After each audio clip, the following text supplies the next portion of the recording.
তবে কি ফুরিয়ে এসেছে ট্রাম্প ও নেতানিয়াহুর দিন? এই দুই মুসলিম বিদ্বেষী নেতার কপালে কি আছে, কি ঘটতে চলেছে? ইরান ও ইসরায়েলের মধ্যে চলমান যুদ্ধ শুরুর পর থেকে খামেনি একটি গোপন স্থানে অবস্থান করছেন বলে জানা গেছে। ইসরায়েল তাকে হত্যা করতে পারে এমন আশঙ্কা করা হচ্ছে, তাই যুদ্ধবিরতির পরও তাকে জনসমক্ষে দেখা যায়নি। তবে এবার মার্কিন প্রেসিডেন্ট ডোনাল্ড ট্রাম্প ও ইসরায়েলি প্রধানমন্ত্রী বেনিয়ামিন নেতানিয়াহুকে হত্যার ফতোয়া জারি করা হয়েছে ইরান থেকে।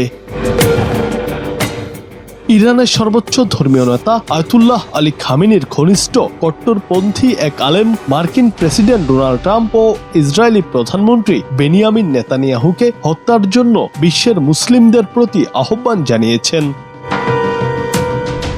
ইরান ইন্টারন্যাশনাল জানিয়েছে, সোমবার এক বক্তব্যে ওই আহ্বান জানান আলীরেজা পানাহিয়ান। তিনি বলেন, খামেনিকে যে হত্যার চেষ্টা করে বা তাকে হত্যার হুমকি দেয় সে মোহারেব বা আল্লাহর শত্রু। এই সময় তিনি ইরানের শীর্ষ শিয়া আলেমদের পক্ষ থেকে সম্প্রতি জারি করা ফতোয়ার প্রতিও সমর্থন প্রকাশ করেন।